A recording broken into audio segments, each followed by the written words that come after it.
வணக்கம் பிரியமானவர்களே, விசுவாசிக்கிற உங்கள் ஒவ்வொருவரை தேவன் ஆசீர்வதிப்பாராக. யூனிவர்சல் ஆலயத்தின் கவலைப்படுவதை நிறுத்துங்கள் இந்த நிகழ்ச்சிக்கு இந்த நான் உங்களை வரவேற்கிறேன். மிக நிச்சயம் ஒரு புது மாதத்தினுடைய முதல் தேதியில் நாம் இடத்தில் இருக்கிறோம். ஒரு அலுவலான நாளாய் இந்த நாள் இடத்தை தொடங்கியிருப்பீங்க. பல திட்டங்களை இடத்துல வகுத்தவராக இடத்துல இருந்திருப்பீங்க. என புதிய மாதம் என்று சொல்லும்பொழுது நீங்க ஒவ்வொருவருமே புதிய எதிர்பார்ப்புகள் உடையவராக இடத்துல இருப்பீங்க. புதிய பதில்களுக்காகும் புதிய செயல்களை எடுத்து வைக்கிறவராய், ஒரு புது துவக்கத்தை நீங்கள் இந்த துவங்கினவராய் அல்லது துவங்குவதற்காக உங்களை தயார்படுத்துகிற ஒருவராய் நீங்கள் உங்களை நகர்த்திருக்கலாம். இந்த செப்டம்பர் மாதம் உங்களுக்கு அதி அற்புதமான மாதமாய் இதத்தில் அமைவதாகும்.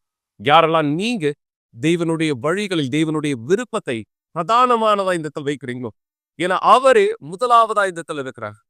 நான் தேவனை நம்முடைய வாழ்க்கையினுடைய முதல் இடத்தில் இந்த வைக்கும் பொழுது அவராலே வழி நடத்தப்படுகிறோம். தேவன் உங்களை வழி நடத்தும் பொழுதும் அந்த வழிகளிலே நீங்கள் சந்திக்கிற சூழ்நிலைகள் என்னவாக இருந்தாலும், நீங்கள் கடந்து போகிற கடினங்களோ வலிகளோ வேதனைகளோ எதுவாக இருந்தாலும், தேவன் உங்களை வழி நடத்தும் பொழுதும் அந்த வழியிலே நீங்கள் விழுவது இந்த எப்படியானது? கவனிங்க மக்களே, நீங்க இந்த இடத்துல அந்த வழியிலே பிரச்சனையை சந்திப்பது எப்படியானது?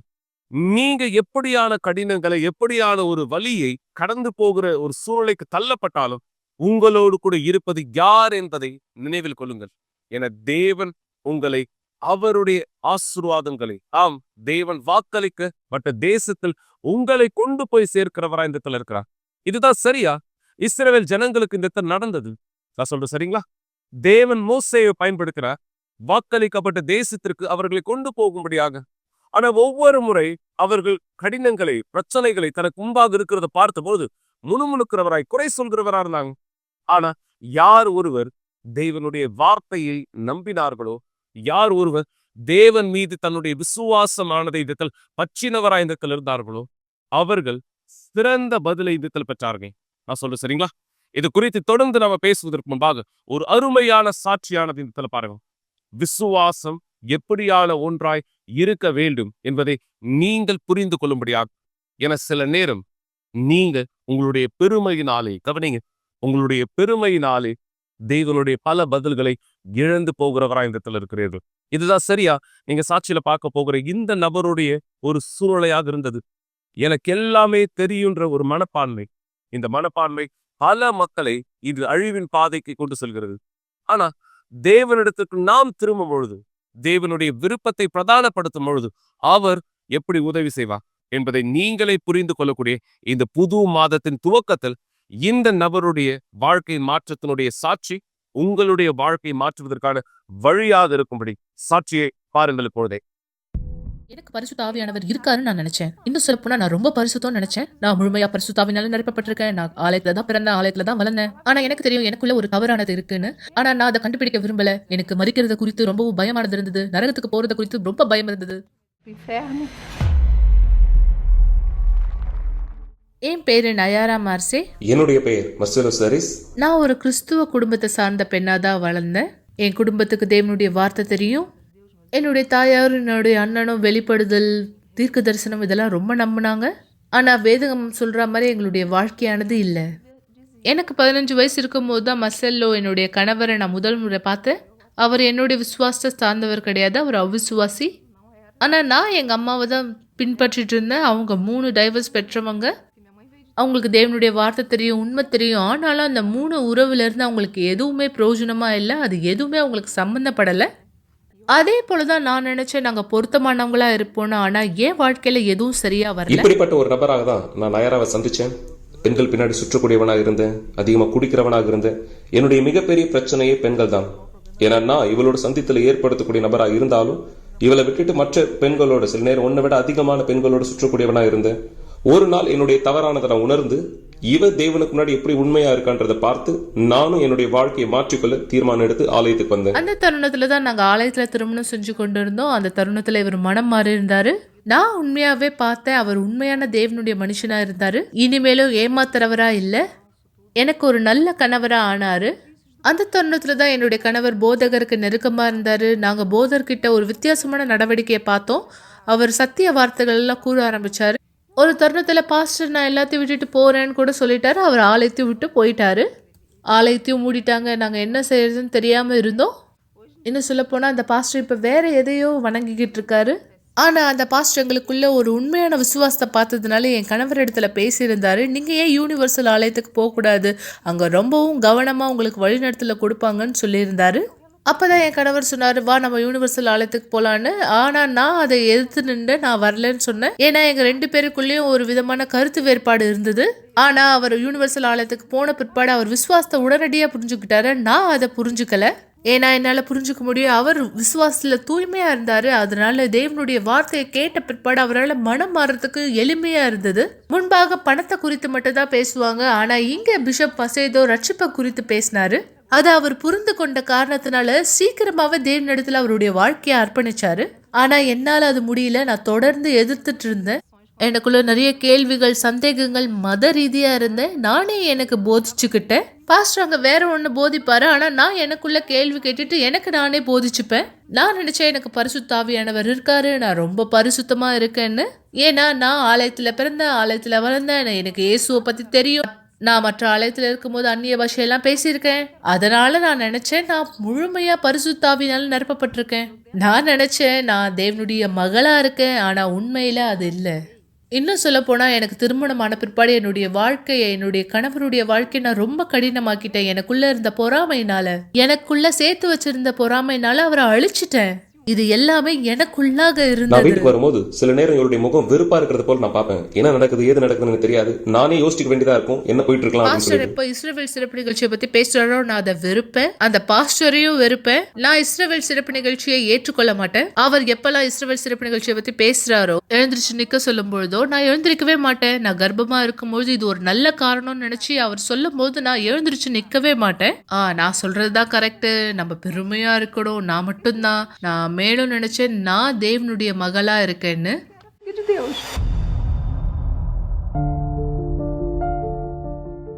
12 வருஷமா யூனிவர்சல் ஆலயத்துல இந்த மாதிரியான ஒரு மத சார்பான விசுவாசத்துல தான் நான் இருந்தேன். நான் ஒரு பக்கம் நீச்சல் அடிச்சுட்டு போவேன், அவர் ஒரு பக்கம் நீச்சல் அடிச்சுட்டு போவார். இந்த மாதிரி தான் இருந்தது.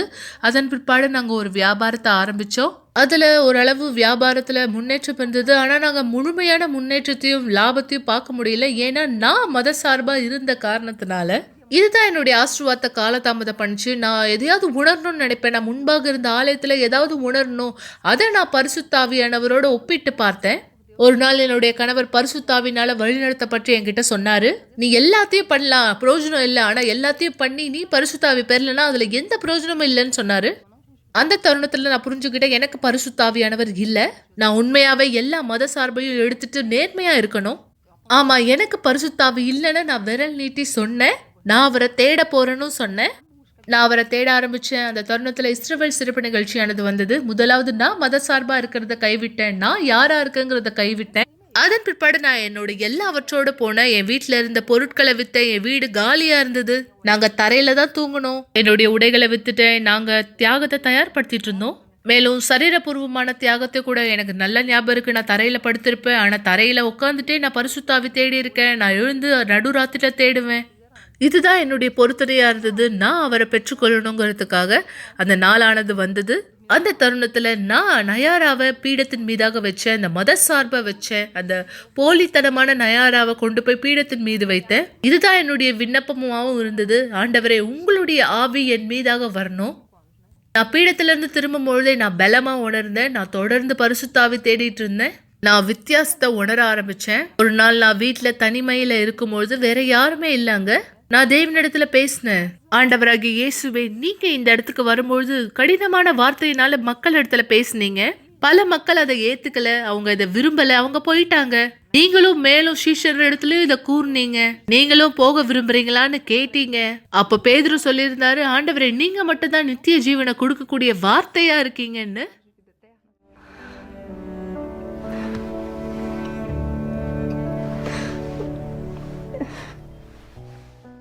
அந்த தருணம் நான் தேவன் இடத்துல பேசினேன், நான் எங்க போவேன், உங்க ஆவி இல்லாம நான் எந்த இடத்துல இருக்க முடியாது. நான் மத சார்பான பெண்ணா இவ்வளவு நாள் என்னுடைய வாழ்க்கையில இருந்தேன்.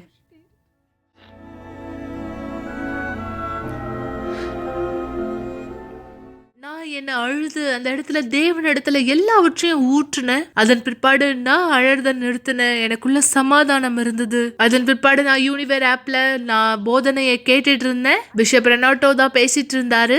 நீங்க எல்லாவற்றையும் செய்யலாம், ஆனா விசுவாசிக்கலன்னா நீங்க எதுவும் செய்ய முடியாதுன்னு சொல்லிட்டு இருந்தாரு. அந்த தருணம் பரிசுத்த ஆவியானவர் என் இடத்துல பேசினாரு. நம்பு என்ன, விசுவாசி என்ன, அது மட்டும் போதும். அந்த இடத்துல நான் உண்மையாவே நம்பினேன் பாஸ்டர். எந்த விதமான உணர்ச்சியும் கிடையாது. நான் இனிமேலும் அழல. பரிசுத்த ஆவியானவர் எனக்குள்ள உறுதியை கொடுத்தாரு. முன்பாக நான் அவருடைய மகளா இல்ல, இப்ப நான் அவருடைய மகளா இருக்கேன். இப்போ தேவன் என்கிட்ட சொல்றாரு, நீ என்னுடைய மகளா இருக்க.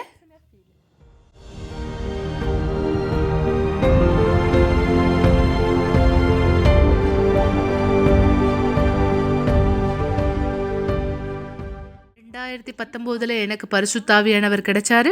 2020 கொரோனா வைரஸ் ஆனது வந்தது. நான் பார்த்த எங்களுடைய வாழ்க்கை முன்னேற்றம் அடையல. எல்லாமே அப்படியே கட்டப்பட்ட மாதிரி இருந்தது. அந்த தருணம் நாங்க உண்மையாவே அந்த சூழ்நிலையை பார்த்து எதிர்ப்படைஞ்சோம். என்ன நடந்துட்டு இருக்கு? இப்ப நம்ம தேவனுடைய பிள்ளையா இருக்கோம், நம்ம ஏதாவது செய்யணும்னு சொல்லிட்டு நான் சொன்னேன், நம்ம உணவு துறையில இருக்கிறதுனால நம்ம ஒரு ரெஸ்டாரண்ட் ஆரம்பிப்போம்னு சொல்லியிருந்தேன். அந்த தருணத்துல எங்களால ஒரு குறிப்பிட்ட அளவுக்கு மட்டும் தான் உணவு செய்ய முடிஞ்சது. எங்களால முழு சிட்டிக்கும் செய்ய முடியல.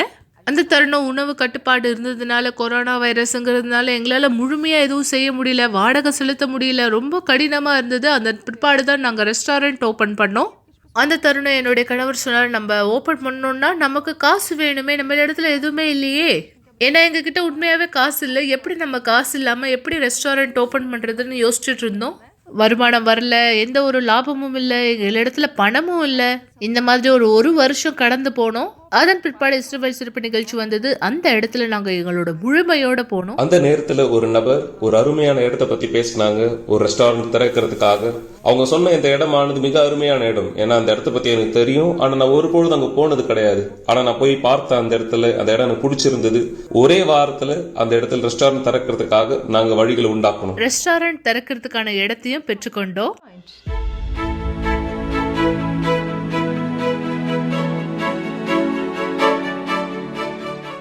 ரெஸ்டாரண்ட் திறந்து 8 மாசம் ஆகுது. இப்போ மிக அருமையான இடம், பல மக்கள் கூடக்கூடிய இடமானதுல இந்த ரெஸ்டாரண்ட் இருக்கு.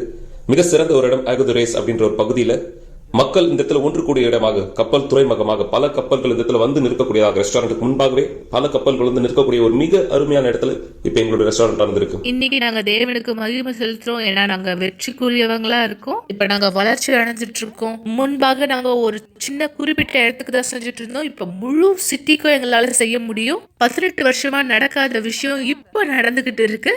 தேவனுக்கு மகிமை. இன்னைக்கு நாங்க வெளியில போறோம், பிரயாணங்களை மேற்கொள்கிறோம். நான், என்னுடைய மனைவி, என்னுடைய பிள்ளைகளோடு நாங்க வெளியில போறோம். இன்னைக்கு எனக்கு 15 வயசுல ஒரு பையன் இருக்கா, ரொம்ப நல்ல பையன், எந்த பிரச்சனையும் கொடுக்கறது இல்லை. 12 வயசுல ஒரு பொண்ணு இருக்கா, அவளும் நல்லபடியா இருக்கா. 5 வயசுல ஒரு பையன் இருக்கா. நான் தேவனை துதிக்கிறேன். என்னுடைய குடும்பம் ஆசீர்வாதமா இருக்கு. இன்னும் அதிகமா என்னுடைய ஆவிக்குரிய வாழ்க்கை ஆசீர்வதிக்கப்பட்டிருக்கு. இதெல்லாம் இருந்த தேவன் இல்ல, சமாதானம் இல்லைன்னா என்ன பிரயோஜனம்? எல்லாமே தேவன் இடத்துல இருந்து வருது. உண்மையான மூலப்பொருளே தேவனுடைய பரிசுத்த ஆவிதான். அவரே எல்லாமுமா இருக்காரு. அவர் மட்டும்தான் எல்லாமே.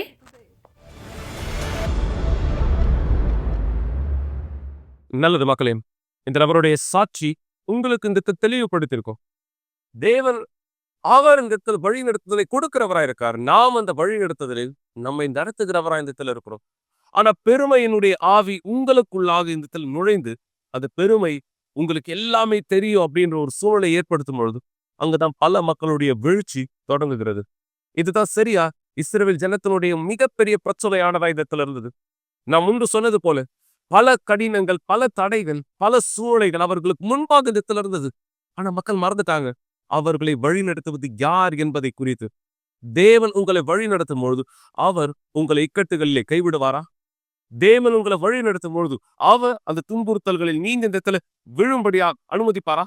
நிச்சயம் தேவன் உங்களுடைய கரங்களை பிடித்து வாக்குத்தத்தம் பண்ணப்பட்டதை நிறைவேற்ற வல்லவராய் அவர் நடத்துகிறவராய் இருக்கிறார். ஆனா பிரச்சனையானது இந்த இடத்துல மீண்டும் என்ன?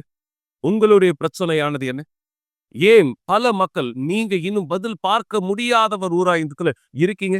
சூழலை விளக்குவதற்கு மிக எளிமையானது அவ்விசுவாசத்தினாலே. ஆம், தேவனுடைய வழிகளை 100% நம்பாத காரணத்தினாலே. ஏன் தேவனுடைய வழிகளை அவர்கள் முழுமையை நம்ப முடியல? பெருமை. என அவர்களுக்கு எல்லாமே தெரியும் என்கிற ஒரு மனப்பான்மை. மனுஷங்க, இது ஒருவேளை உங்களுடைய பிரச்சனையா கூட இந்த இடத்துல இருக்கலாம். நீங்க தேவனுக்கு முன்பாக உங்களை தாழ்த்தி அவருடைய வழிகள் இந்த நடக்கும் பொழுது தேவன் உங்களை உயர்த்துகிறவராய் இருக்கிறார். அவர் உங்க வாழ்க்கையினுடைய சூழ்நிலையை முற்றிலுமாய் மாற்றுகிற தேவனாய் இருக்கிறார். எனவே தேவன் உங்களுடைய வாழ்க்கையில் இந்த வேலை செய்ய தயாரானவரா இருக்கிறார். உங்களுடைய கடினங்கள், பிரச்சனைகள், போராட்டங்கள் எதுவாக இருந்தாலும் அது எல்லாவற்றையும் இந்த நீக்கி உங்களுக்காக அவர் வாக்குத்தத்தம் பண்ணதை நிறைவேற்றுகிறவரா. இந்த நபருடைய வாழ்க்கையில் நீங்க பார்த்தீங்க, தன்னுடைய பெருமையினாலே எனக்கு எல்லாமே தெரியுன்ற ஒரு சூழ்நிலையினாலே எத்தனை காரியங்கள் இந்த இழந்தாக. ஆனா தேவனுக்கு முன்பாக தன்னை தாழ்த்தி தேவனுடைய விருப்பத்தை பிரதானமானதா இந்த வைத்த பொழுது, அவர் கீழ்ப்படுதல் ஆவை இடத்தில் வைத்த பொழுது பரிசுத்தாவினால் நிரப்பப்பட்டார். மேலும் அந்த பரிசுத்தாவியானவர் அவருடைய வாழ்க்கையை இன்று சிறந்ததை நோக்கி நடத்துகிறவராக இருக்கிறார். இவருடைய குடும்பம், இவருடைய வீடு, வாசல் எல்லாமே ஆசீர்வாதமானதா இருக்கிறது. தேவன் இதை உங்களுக்கும் செய்ய விரும்புகிறார். எனவே இந்த நாள் நாம் ஜெபிக்கும் பொழுது தேவன் இந்த மாதத்தை ஆசீர்வதிக்கும்படியாக விசுவாசத்திலே நாம் இந்த கேட்போம். தேவனுடைய அதி அற்புதமான பதில் உங்களுடைய வாழ்க்கையில் இந்த நிஜமாக்கப்படும்படி. ஆனா இந்த ஜெபத்தை உங்களோட சேர்ந்து நான் செய்யறதுக்கு முன்பாக நாளை தினத்தை குறித்து நான் உங்களுக்கு விளக்க விரும்புகிறேன். நீங்க யாரெல்லாம் தீர்க்கப்பட முடியாத வியாதிகளை சந்திக்கிற ஒருவரா இந்த இருக்கீங்க?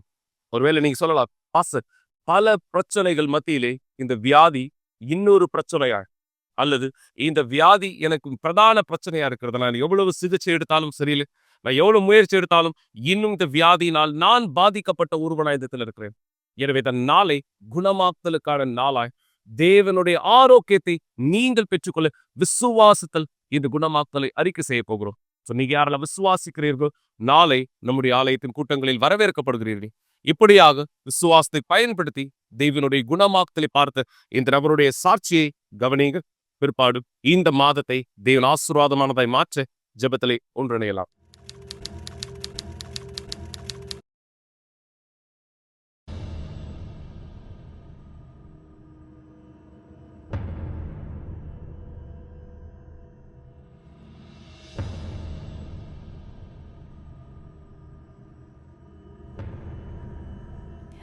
என் சரீரத்துல இருக்க இந்த காயம் எனக்கு ரொம்ப வலியா இருக்கு.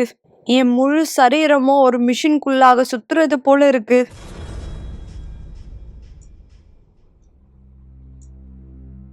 ஒரு சின்ன துளி மாதிரி இது ஆரம்பிச்சது.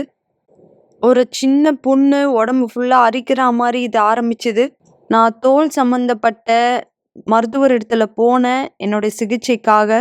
அவங்க சில டெஸ்ட் எனக்காக எடுத்தாங்க என்னுடைய சரீரத்துல. அந்த சோதனைக்கு அப்புறமா எல்லாம் பேப்பரையும் நான் எடுத்துட்டு டாக்டரை பார்க்க திரும்ப போனேன். அந்த மருத்துவர் அந்த மாதிரி ரொம்பவும் அதிர்ச்சியானாங்க. அவங்க சொன்னாங்க, இதெல்லாம் பார்க்கும் பொழுது உங்க சரீரத்துல என்ன பிரச்சனைனே தெரியல. ஏன்னா இந்த சோதனையெல்லாம் எந்த பிரச்சனையும் இல்லைன்றது தான் வெளியே காமிக்குது. அவங்க ஒரு ஆயில்மெண்ட் மாதிரி கொடுத்தாங்க என்னோட சரீரத்துல போரும்படியா. ஆனா அவங்களுக்கு தெரியும் இது என் பிரச்சனையை தீர்க்காதுன்னு. நானே நிறைய ஆயில்மெண்ட் வாங்கி என்னோட சரீரத்துல போட்டிருக்கேன். நான் வேற பல டாக்டர் கிட்ட போயிருக்கேன். அவங்க கூட ஆயில்மெண்ட் கொடுத்துருக்காங்க நான் பயன்படுத்தும்படியா. ஆனா எதுவுமே எனக்கு சரியா வரல. ஒரு தடவை நான் 22 பிளட் டெஸ்ட் ஆனதை எடுத்தேன். அவங்க அதை எடுக்க சொன்னாங்க, இன்னும் ஆழமா என்னுடைய சரீரத்துல என்ன பிரச்சனைன்னு பாக்குறதுக்காக. ஆனா எதுவுமே ரிசல்ட்ல வெளியே வரல. அப்போதான் என்னுடைய பிரச்சனை ஆரம்பிச்சது அதிகமா. நான் அந்த அளவு பணமானது செலவு பண்ணிட்டு இருந்தேன். என் கணவர் வெளியே போய் வங்கியில லோன் ஆனது எடுத்தாரு. எங்க கிட்ட இல்லாத பணத்தை நாங்க செலவு பண்ணோம். நாங்க எப்பெல்லாம் மருத்துவர்களை பார்க்க போறோமோ அவங்க சொல்லுவாங்க, உனக்கு இந்த பிரச்சனைன்னு நினைக்கிறேன், உனக்கு இந்த பிரச்சனைன்னு நினைக்கிறேன்னு சொல்லுவாங்க. ஆனா அவங்க எதையுமே உறுதியா சொல்ல மாட்டாங்க. இது ஒரு 2 வருஷமா நான் இந்த பிரச்சனையை கடந்து சென்றேன். முன்னும் பின்னுமா இதே பிரச்சனையை சந்திச்சேன். என் சரீரத்துல எடையானது குறைய ஆரம்பிச்சது. என்னால எதுவுமே செய்ய முடியல. என் எடை ரொம்ப குறைஞ்சது. என் சரீரம் முழுவதும் காயமா நிரப்பப்பட்டது. ஒரே புண்ணுகளா இருந்தது. ரொம்ப காயத்தோட நான் கஷ்டப்பட்டேன். காயங்களோட சேர்த்து வலியானது அதிகமா இருக்கும். எப்பெல்லாம் நான் குளிக்கிறேனோ அப்போ இன்னும் எனக்கு கஷ்டமா இருக்கும். எப்பெல்லாம் தண்ணியானது என் உடம்புல படுதோ அப்போ அந்த அளவு வலி, ஒரு ஆசிட் என் உடம்புல இருக்க மாதிரி இருக்கும். அந்த அளவு வலி. உண்மையாகவே என் சரீரம் சிதைந்துதான் இருந்தது. ஒவ்வொரு நாள் நான் தூங்க போகும்போது என் பெட்ஷீட் மேலாக ஒரு கவரானதை போட்டுப்பேன். ஏன்னா நான் பெட்ஷீட் மட்டும் போட்டுட்டு படுத்தேன்னா என் தோல் அந்த அளவு பிச்சுக்கிட்டு வரும். அந்த பெட்ஷீட்டோட என்னோட தோல் அப்படியே ஒட்டிக்கும். அந்த போர்வையோடு என்னோட தோலானது ஒட்டிக்கும். என் மேல அந்த அளவு துர்நாற்றமானது வந்தது. ஈக்கள் எப்பவுமே என்னை சுத்திக்கிட்டே இருக்கும். ஏன்னா அது உண்மையாவே ரொம்ப ரொம்ப துர்நாற்றமா இருந்தது. நான் அந்த அளவு கஷ்டத்தை கடந்து சென்றேன். நான் அந்த அளவு வலியும் நான் கஷ்டத்தையும் அந்த அளவு கடந்து சென்றேன். என் சரீரம் அந்த அளவு வலிக்க ஆரம்பிச்சது.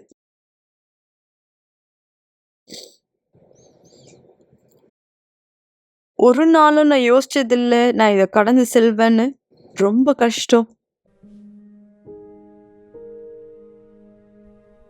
இனிமேலும் எதுவும் செய்ய முடியாது. இவ்வளவு வலியோடு எங்கே இவர் செல்ல முடியும்? மர்செல்லோ கேட்டார் அவருடைய அண்ணியின் மூலமாய் ஒரு இடத்தில் வந்து இந்த டிவி புரோகிராம் பார்ப்பதற்காக. எனக்கு நல்லா ஞாபகம் இருக்கு. இது நேத்து நடந்தது போல இருக்கு. எனக்கு உதவி செய்யும்படியா கேட்டேன். ஏன்னா இனிமேவும் என்னால இந்த வழியை கடந்து செல்ல முடியாது. வேற எதுவுமே எனக்கு உதவி செய்ய முடியும் மாதிரி இல்ல. எந்த பணத்தினால எனக்கு உதவி செய்ய முடியல. எந்த மருத்துவனால எனக்கு உதவி செய்ய முடியல. எதுவுமே எனக்கு உதவி செய்ய முடியல. அதனால நான் கேட்டேன், எனக்கு உதவி செய்யுங்க. தயவு செஞ்சு என்னை இதுல இருந்து காப்பாத்துங்க. எனக்கு உதவி வேணும். எனக்கு உதவியானது வேணும். தயவு செய்து எனக்கு உதவி செய்யுங்க. நீங்க இப்ப எனக்கு உதவி செய்யலாம், நான் இறந்துருவேன். இது அந்த அளவு எனக்கு காயமா இருக்கு. அதனால அன்னைக்கு அவங்க கார் எடுத்துட்டு வந்து என்னை கூட கூட்டிட்டு போனாங்க. அவங்க கூட பரிதவிப்போட அவங்களோட நான் போயிருந்தேன். அன்னைக்கு அந்த நிலைமையில தான் நாங்க சென்றடைந்தேன்.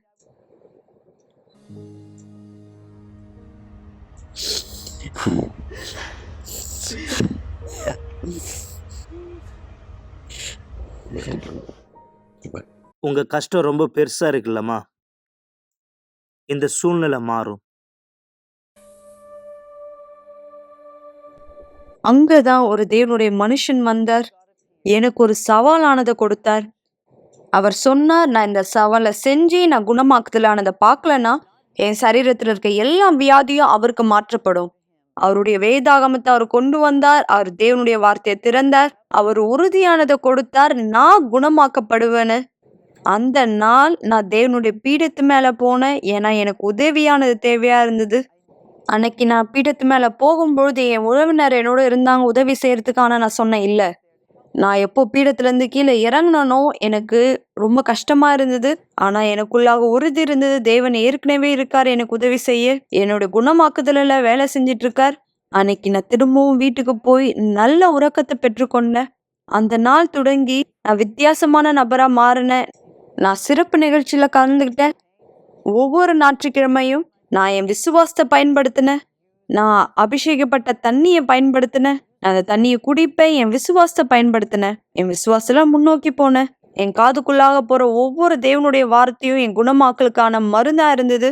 அப்பதான் நான் தீர்மானிச்சேன், முழு வாழ்க்கை ஆண்டவராக இயேசுக்கு கொடுக்க போறேன்னு. நான் தண்ணியில ஞானஸ்தானம் பெற்றேன். தேவனோட இருக்க உடன்படிக்கையில இன்னும் கவனமா இருந்தேன். அந்த நேரத்துல இஸ்ரவேல் சிறப்பு நிகழ்ச்சி நடந்துட்டு இருந்தது. அதனால நான் முன்னோக்கி போனேன். இந்த இஸ்ரவேல் சிறப்பு நிகழ்ச்சியில நான் சரீரபூர்ணமான மாற்றத்தை மட்டும் நான் பெற்றுக்கொள்ள விரும்பல. நான் என்னுடைய உள்புறத்துல குணமாக்குதலை பெற்றுக்கொள்ளணும்னு விரும்பினேன். என்னுடைய சரீரமும் என்னுடைய ஆவிக்குரிய வாழ்க்கையை நான் குணமாக்குதல் பார்க்கணும்னு விரும்பினேன். என் சரீரம் மட்டும் இல்லை, என்னோட ஆவிக்குரிய வாழ்க்கையும் வியாதினால கஷ்டப்பட்டது. எனக்குள்ளாக பரிசுத்த ஆவியானவர் இல்லை. அதனால நான் அவருக்கு முன்னுரிமை கொடுக்க விரும்பினேன். தேவனுடைய விருப்பம் என் வாழ்க்கையில் நடக்கணும். நான் ஜெபமானது செஞ்சேன். நான் உபவாசிச்சேன். தேவனுடைய வார்த்தையை தியானிச்சேன். என்னால முடியலனா கூட என்னோட எல்லாத்தையும் எடுத்துக்கிட்டு நான் தேவனுடைய பீடத்துக்கு போனேன். நான் எந்த விலையும் பத்தி யோசிக்கல. நான் என்னுடைய மருந்து வாங்கணுன்றத பத்தி யோசிக்கல. ஆனா எனக்கு தெரியும், நான் எது அவங்க செஞ்சிட்டு இருக்கனோ அதை நான் சரியா செஞ்சிட்டு இருக்கேன்.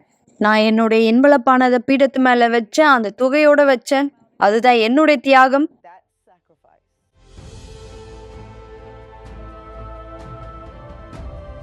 தன் வாழ்க்கையை மாற்றிக்கொள்ள தேவனை நோக்கி செல்கிறார். பீடத்தின் மீது ஏறுகிறார் தன் வாழ்க்கை மாற்றிக்கொள்ள. இங்கே தேவனுடைய பீடத்தில் எல்லாம் நடந்தது. என்னுடைய குணமாக்குதல எனக்கு தேவை. ஆனா எல்லாத்தையும் மேலாக எனக்கு தேவனுடைய பிரசனம் தேவையா இருந்தது. எனக்கு பரிசுத்த ஆவியானவர் வேணும். நான் எப்போ பீடத்துல இருந்து கீழே இறங்கினானோ எனக்குள்ளாக சமாதானம் இருந்தது, உறுதி இருந்தது. எனக்குள்ளாக ஒரு ஆசை, இந்த உலகத்துக்கே நான் சத்தமிட்டு சொல்லணும், தேவன் உயிரோடு இருக்கார். நான் ஒரு மேகங்கள் மத்தியில நடந்துட்டு இருந்த மாதிரி இருந்தது. என் தேவனே, உண்மையாவே நீங்க என் கூட இருக்கீங்க. உங்க ஆவி என்னோடு இருக்கார். இது ரொம்ப அற்புதமா இருந்தது. எனக்கு தெரியாது இது இந்த அளவு அற்புதமா இருக்கும்னு. என் தேவனே, நீங்க எனக்குள்ளா இருக்கீங்க. நீங்க உயிருள்ள தேவனா இருக்கீங்க. நீங்க உண்மையான தேவனா இருக்கீங்க. எனக்கு யோசனையே இல்லாம இருந்தது. தேவன் எவ்வளவு அற்புதமானவர், தேவன் உயிரோடு இருக்காருன்னு. நான் மத்தவங்க அவரை பத்தி சொல்லி கேள்விப்பட்டிருக்கேன். மக்கள் சொல்லுவாங்க, தேவன் உயிரோட இருக்கார். அவங்க பரிசுத்த ஆவியானவரை பெற்றுக்கொண்டாங்க. ஆனா எப்போ இது என் வாழ்க்கையில நடந்ததோ, இது அந்த அளவு ரொம்பவும் அற்புதமா இருந்தது. ரொம்பவும் அற்புதமா இருந்தது. அந்த அளவு சமாதானம், ஒரு அமைதி, என்னை சுத்தி இருக்க உலகத்தை நான் மறந்துட்டேன். கடைசியாய் மர்செல்லோ கண்டறிந்தார் மருத்துவரை விட மேலான மருத்துவரை. அவள் தன் சரீரத்தை சுகமாக்குவது மட்டுமல்லாமல் தன் ஆத்துமாவை சுகமாக்குவதற்காக வந்தாள். இனிமேவும் என் மேல எந்த வியாதியும் இல்ல. என் சரீரம் குணமாக்குதல பார்க்க ஆரம்பிச்சுது. என்னுடைய காயங்கள் மறைய ஆரம்பிச்சுது, காய ஆரம்பிச்சுது. நான் கண்ணாடியில என் முகத்தை பார்க்கும் பொழுது என் தோல் எல்லாம் சரியாக ஆரம்பிச்சுது. எல்லாமே பழைய மாதிரி மாற ஆரம்பிச்சுது. என் முடி திரும்பவும் வளர ஆரம்பிச்சுது. என்னால சந்தோஷத்தினால கத்த மட்டும் தான் முடிஞ்சுது. என்னுடைய கழுவறையில ஒரு சின்ன குழந்தை போல என் சரீரத்துல தண்ணியானது படும் பொழுது இனிமேவும் அந்த வலி இல்ல எனக்கு. என்னோட தோல் சுத்தமா மாறியது. இங்க பாருங்க உண்மையாவே மாறி இருக்கு. எல்லாமே சுத்தமாயிடுச்சு. ஒரு குழந்தை சரீரம் போல இருக்கு. மருத்துவர் சொன்னாங்க நான் சூரிய வெளிச்சத்துல போகக்கூடாது. இப்போ நான் அதிகமா சூரிய வெளிச்சத்துல தான் நடக்கிறேன். எந்த பயமும் இல்லாம கடற்கரைக்கு நான் போறேன். மக்கள் என் முன்பாக பார்த்து இப்ப பாக்குறவங்க என்ன சொல்றாங்கன்னா, அவங்களால நம்ப முடியல. அவங்க சொன்னாங்க, மசேலா முன்புக்கும் இப்பயும் நிறைய வித்தியாசம் இருக்கு உங்ககிட்ட. இயேசு 10 குஷ்டரோகியை குணமாக்குனார். ஆனா ஒருத்தர் தான் திரும்ப வந்தாரு. நான் தான் அந்த ஒருத்தர். நான் திரும்ப வந்தேன் அவருக்கு நன்றி சொல்றதுக்கு. குஷ்டரோகங்கள் குணமாக்கப்பட முடியும். அதிசயங்கள் விளக்கி சொல்ல முடியும். விசுவாசித்து கீழ்ப்படியுங்கள். ஒருவரும் உங்களுக்கு வெளிச்சத்தின் நாளை கொடுக்காவிட்டாலும், உங்களுடைய சத்தத்தை கேட்பதே பாரமாக தோன்றினாலும், உங்களுக்கு தேவையான பலத்தையும் நம்பிக்கையும் பெறுவதற்கான ஒரே வழி ஜெபம்.